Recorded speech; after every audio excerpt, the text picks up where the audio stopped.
अगर शिव महापुराण की कथा आपकी चित्तवृत्ति में अगर एक बार बैठ गई तो तुम्हें फिर दूसरे की सुनने की एक ललकता जो तुम्हारे भीतर है शंकर को पाने की वो बढ़ जाएगी। फिर तुम इधर उधर भटकोगे नहीं, शिव तत्व की ओर जाने का प्रयास करोगे, एक लोटा जल चढ़ाने का प्रयास करोगे,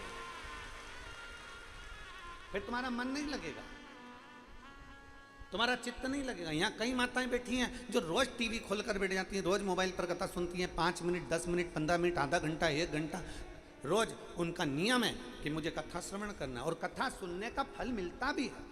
बाबा कुबेर भंडारी के उस कुबेरेश्वर बाबा की एक आनंदमय कथा का रसतत्व तुमने श्रवण करना प्रारंभ करा है, उस दिन के बाद समस्या आती जरूर है पर मेरा बाबा एक लोटे जल से निर्णय कर कर बाहर निकाल देता।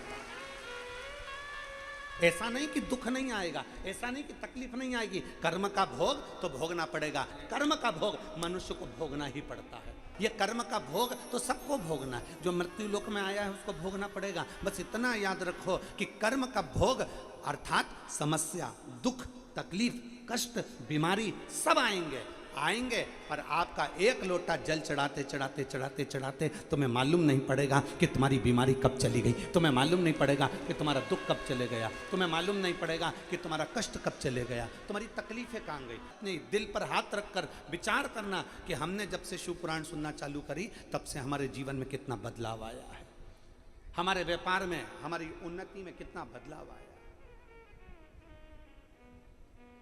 एक भरोसा अपने भीतर जागृत करें।